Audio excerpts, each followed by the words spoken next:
right now on 5 on Your Side at 10. Hardship becoming a homeowner. People who have apartments are holding on to them for dear life. The challenge is finding affordable housing and the local resource offering solutions. As we've been in this hit and miss rain pattern the last few days, it's not been that way today. But as this system treks off to the northeast, things will change for Sunday. How much rain is expected and when we'll see our next chance for rain over the next 7 days. But first, a drowning on the Merrimack. If you don't know the depth of the water, don't go into the water. Experts with summertime tips before you take a swim. New details tonight into a drowning in Eureka earlier this afternoon. Thank you for joining us. I'm Brent Solomon. Today's incident follows several other drownings in just the past week. New tonight, Annie Krall caught up with safety experts and a local mother who knows all too well how today's drowning hits close to home. Annie. Brent, many of us will remember losing TJ Mister tragically while he was learning to swim at Kennedy Recreation Center pool. His mom, Olga Mister, told me that while they've tried to move on, last Saturday was the 2-year anniversary of his drowning, making the series of drownings just this week all the more traumatic. On Sunday, 40-year-old Melissa Hill from Valley Park drowned while trying to save someone stuck in the Big River upstream of St. Francis State Park. 2 days later, a body was recovered at Rockford Park in Jefferson County after a swimmer went under and never resurfaced.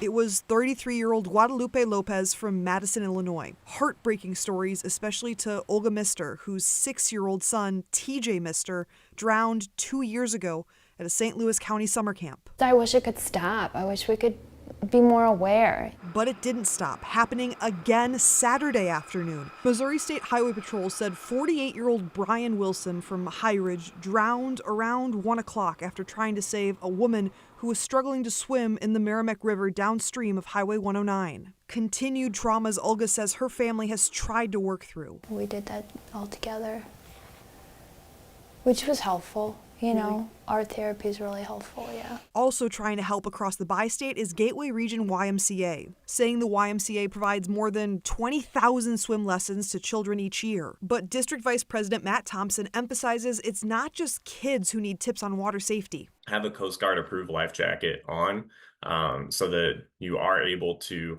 establish what the water is like, especially water that you can't see the bottom of.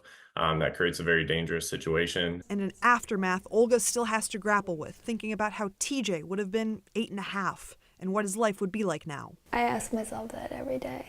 You know, what movie would be his favorite movie?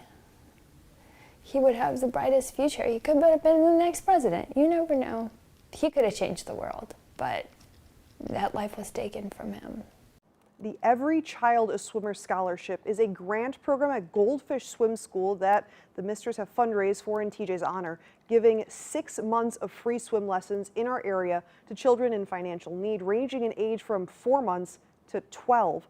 Olga hopes that using the tools in swim lessons will mean fewer drownings. Brent? Yeah, let's certainly hope so. Thank you. Some spotty showers earlier this afternoon and more could still be on the way. Meteorologist Gary Frank is tracking it minute by minute for you. Let's check in with him now for your weather impact forecast. Yeah, good evening, Brent. Obviously, a lot of outdoor plans this weekend, both sports teams. We look at the other one, weather dependent. Good news, we got it in, but, still, the rain definitely had an impact on your evening. Maybe not so much in some areas right now. Let's look at the big picture, less active than when we saw you at 5 and 6. You can see as it moves from south to north, Mount Vernon, Litchfield, Effingham, these areas have primarily seen this rain, and it's been coming down at a pretty good clip. Anywhere in the orange to red is a 2-inch-per-hour rainfall rate, so it's a blinding rain, that's for sure, and you're going to get up to an inch of rain, if not greater in some of these spots. I'm still not concerned about some sort of widespread flash flooding, but maybe some localized flooding, ponding on the roads from Litchfield to Irving, especially on 127, things like that north of Vandalia and Kaskaskia, and also in Kinmundy. But on the other side, this rain is much lighter. That's the trend. You see that from Washington, Defiance, all the way up to Troy. This is indicative that this system is trying to move out, and we're going to show you how it will shortly. But temperatures right now haven't changed all that much since I saw you at 5 and 6. We're still holding steady at 76. It's still muggy. We have a light east breeze, but then eventually overnight, temps aren't going to change all that much with scattered rain. We'll talk about that big system as it continues to focus and work its way out of here before we see a big change by the middle of the week. Looking forward to it, Gary. Well, it is a national problem also showing up here. Rent outpacing wages. Tonight, our Justina Cornell dives into the problem and shows us a local group working to help people reach that American dream. How are things going? Things are looking up. Right. For Barbara Kizzy. Going from a renter to a homeowner is awesome. She's a new homeowner in St. Louis County after handing over a rent check for 15 years. The last rate increase was 20%. Rent went up while her income stayed the same. Kizzy faced the same crisis people all across the country are dealing with. According to a recent analysis, rent jumped 30% nationwide between 2019 and 2023, while wages rose only about 20%. St. Louis University School of Business professor Jerome Katz explained rent soared during the pandemic when people moved to the suburbs, and rent continues to rise. People are still willing to pay because the alternatives are so awful. So that's what's causing the current problem. Mortgage rates are up too. People who have apartments are holding on to them for dear life. St. Louis's numbers are better than the national average.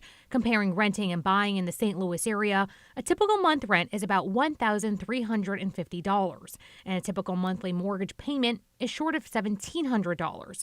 That's a $350 difference. Our mortgage is almost $100 more than the rent was. The Urban League's regional vice president of housing sees it as a growing problem. They are scared, facing eviction, some with foreclosures. The program offers assistance from rental and mortgage counseling to home ownership classes. We can help put a dent in this housing crisis. Kizzy made the pivot to purchase and found her key to success. People say it takes a village.